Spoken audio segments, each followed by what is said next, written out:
dapur ini masih menumpuk di Jawa. Apakah perlu sekolah-sekolah kaya? Kita lebih arahkan nanti benar-benar pada anak-anak atau penerima manfaat yang benar-benar membutuhkan intervensi gizi. Selanjutnya yang terakhir adalah untuk 3T. Kami akan mencoba mengurangi tidak menggunakan APBN, mencoba ya untuk wilayah-wilayah yang belum digarap oleh investor, kami akan coba kerjasamakan atau kita bisa dibiayai dengan CSR-nya BUMN atau mungkin ada hibah dari luar negeri atau mungkin juga kalau di tempat itu ada perusahaan-perusahaan besar misalnya berinvestasi, masa sih bikinin dapur untuk masyarakat di situ nggak mau. Jadi nanti kalau misalnya ada satu wilayah yang muridnya seperti di Raja Ampat, itu ada saya di sebuah pulau, muridnya hanya 115 juga, tapi di situ ada dapur umum CSR-nya Pertamina. Nah, kita bisa gunakan juga misalnya seperti ini. Jadi ada itu alternatif tidak harus membangun dapur baru di 3T. Kami concern pada efisiensi anggaran. Efisiensi ini kami lakukan yang pertama melalui moratorium. Moratorium ini bukan titik baru, tetapi juga dapur-dapur baru. Bila per hari ini jumlahnya titik dapur yang operasional berdasarkan virtual account itu 27877. Nah, kita hentikan dulu ke situ. Kita akan tata apakah dapur ini melayani, ini sudah bisa melayani sebetulnya dengan penerima manfaat yang ada atau sebetulnya malah kelebihan. Nah, kemudian ini kita akan nanti dulu, artinya kita nggak buka yang baru dulu maupun pendaftarannya. Sebenarnya banyak solusi-solusi, Mas. Contoh misalnya, kalau dia moratorium berarti kan ada penyempitan dapur.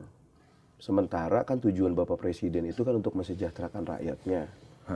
Kalau dia sempitkan itu dapur, kemudian orang-orang yang sudah berinvestasi menjadi rugi, berarti kan negara hadir untuk merugikan rakyatnya. Artinya wajah BGN nggak boleh kayak gitu, harusnya.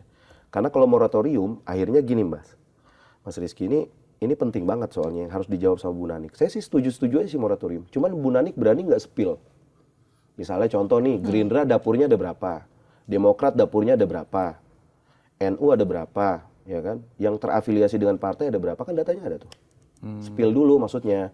Baru jangan sampai moratorium ini disempitkan dapur untuk mengamankan kepentingan-kepentingan itu. Jadi dapur yang berafiliasi sama partai nggak dicolek. Dapurnya rakyat yang boleh patung-patungan, boleh bangunnya 200 juta patungan, 100 juta sama orang, kehajar gara-gara nggak ada afiliasi sama partai misalnya. Kan ini penting harus dijawab sama beliau. Artinya beliau kalau mau bikin sebuah kebijakan itu bisa, bagus sebetulnya. Tinggal hari ini gimana dampak ekses. Karena kan dia sendiri yang ngomong loh.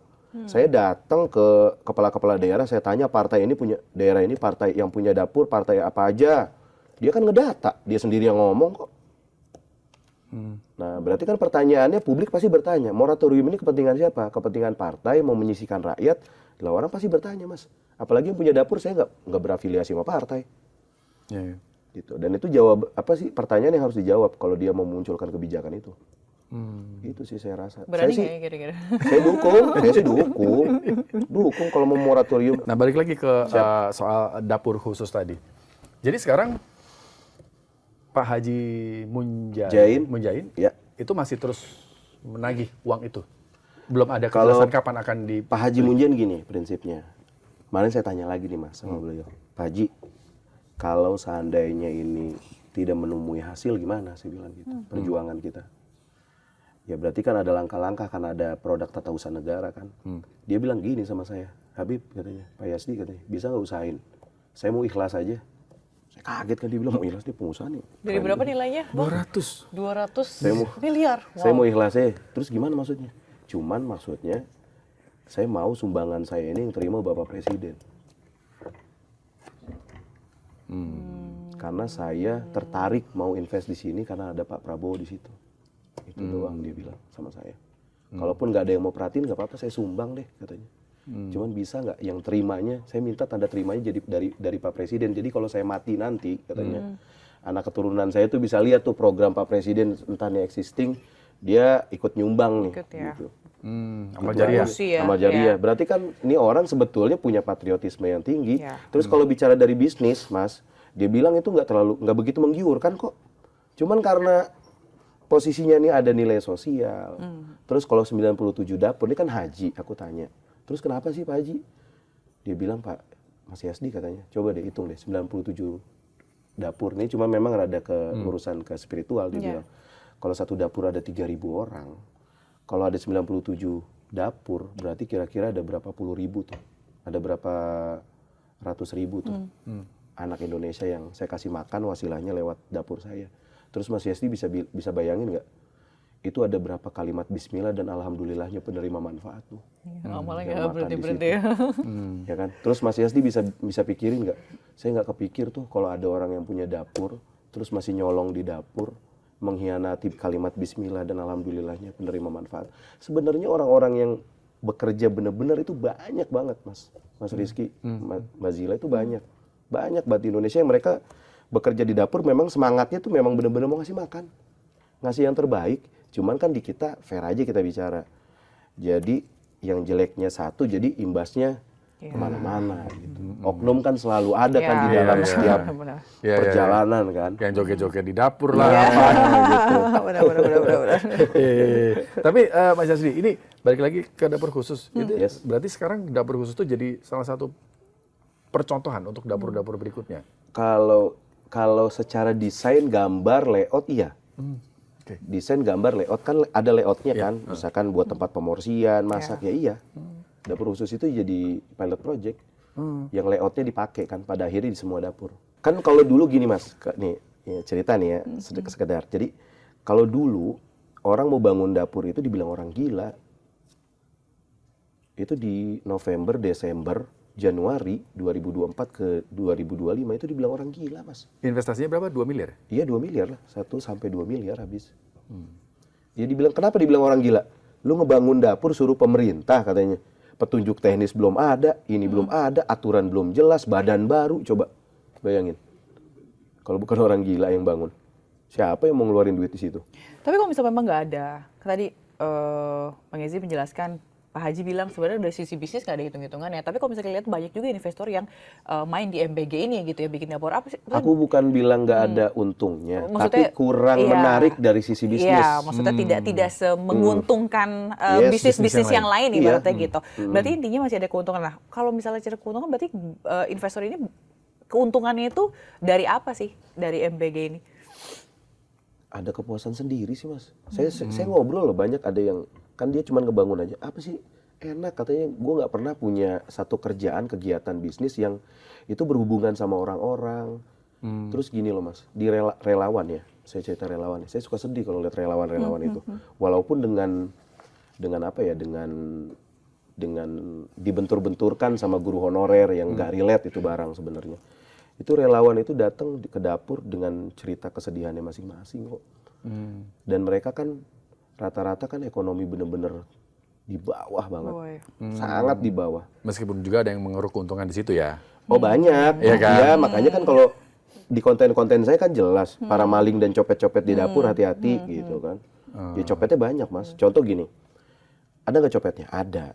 Jadi kalau misalkan penerima manfaat ada 3.000. Terus makanan itu 10.000, jatah belanjanya dicopet sama dia 3.000, jadi 7.000. Itulah yang kita saksikan, makanannya jelek, tempenya setipis apa ATM. Ya, itulah yang kita lihat yang disebut copet-copet di dapur itu. Lele sashimi ya. Levelisasi katanya. Laporannya Pak Dadan kan lele 1, Pak Prabowo tercengang kan.